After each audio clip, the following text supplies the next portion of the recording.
Hi there everyone. Yeah, it's video time again, and yeah, a few weeks ago when my friend came over, he brought over some interesting lamps, and this is one of them, plus a holder which, although I've probably got one somewhere, it wasn't to hand, and he said, right, well, now you can light up all the lamps that have got this size screw base. And you can see, looking at my little setup, which it is a little setup, I'm yet to wire it up. I should probably plonk it down there and just wire it through to the rest. Obviously I couldn't run any lamps that needed chokes or ballasts, but I can just do a normal tungsten lamp, or the lamp which we're about to see next, which he brought for me. It's a very good example actually. I'll show you the name. It's a well-known German name, Radium, designated MRL, 250 watts, 235 volts. When you see 235, you're immediately directed towards the continent, because that is the, and I shouldn't say particularly Germany, that they do designate a lot of their stuff 235 volts, whereas we give 230, 240. They give 235. It means it can be run on that range of voltage. You've got on the top there Radium, and the words made in Germany, which is nice. It's not made in China, it's genuine German lamp. I think it's a few years old as well. It's also got a code there which looks like VQ9. Hold on there a bit longer, so that's what it looks like, VQ9. Anyhow, there's the lamp. You can see with my hand the size, so it's fairly large, and it's what's called a mixed light lamp. This means that it has a tungsten filament inside, which we may be able to see. Don't know. Probably see it in there,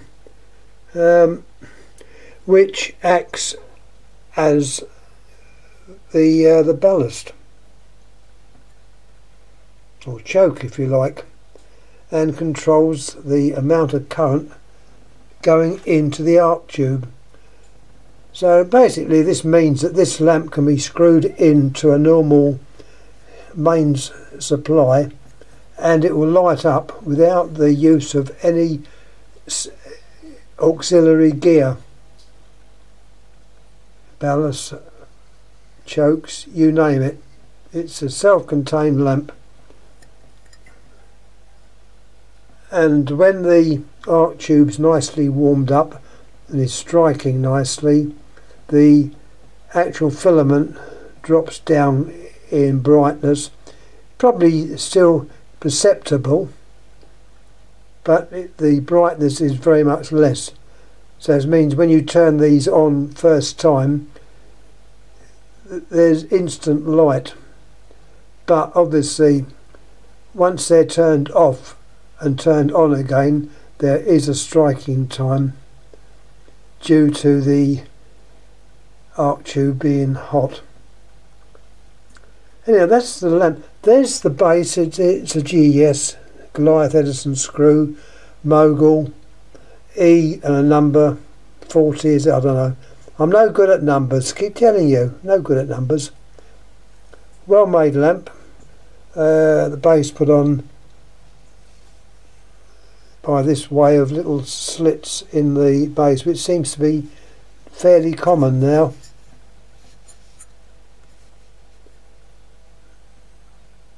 The centre contact is in fact metal as opposed to a solder blob.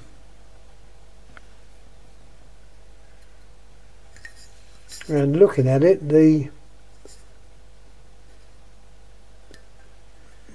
oh yes, there is solder around on the other side where the wire attaches to the outer shell. It is a solder blob, so they still use a bit of solder.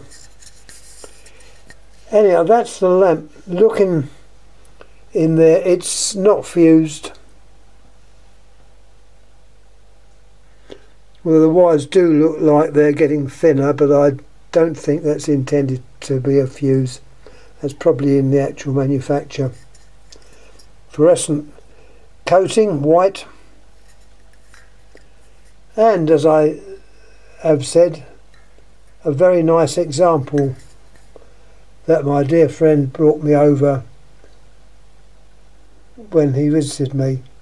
In fact, can't wait to do the return trip. I'll make sure that I've got plenty of cameras with me, because his collection is very, very good. And yeah, anyhow, what he did bring me, more or less saying, well, it's about time you had one of these, so he brought this one over. GES holder, lamp holder. So as I said, I can wire this up and be able to show certain lamps working which I haven't in the past. I know that the collection I've got is mainly a sort of a static collection. It doesn't necessarily show stuff alight, whereas my mate does show stuff alight. He's got a very nice setup there. In fact, he put a video up yesterday on a couple of Osram candle lamps, or Kerzen, I think they call them in Germany, Kerzen, like a candle. And that was an interesting video. And of course he lights them up, and he gives a good little video.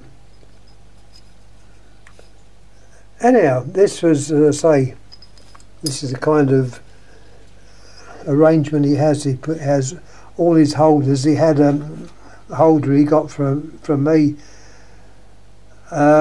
pre-focus, but a large pre-focus, and I noticed he had that there. He hasn't wired it up yet, but it's in readiness, and a couple of other holders he had wired up.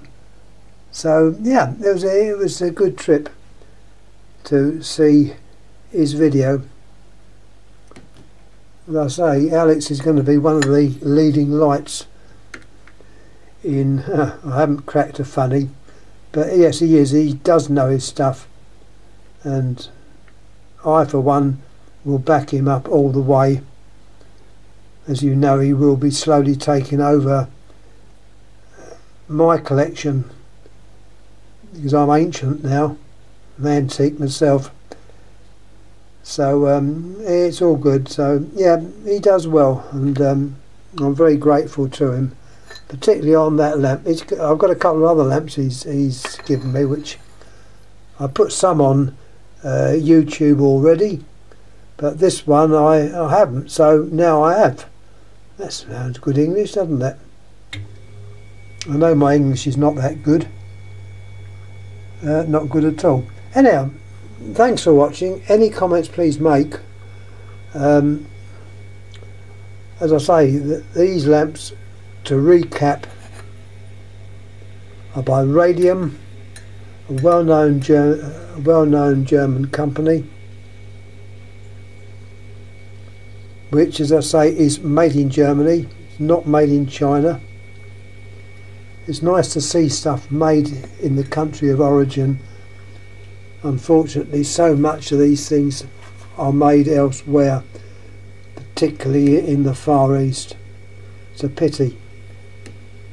But there we are, it's the way things go. So, as I say, thanks again, Alex. You've done me a favour there.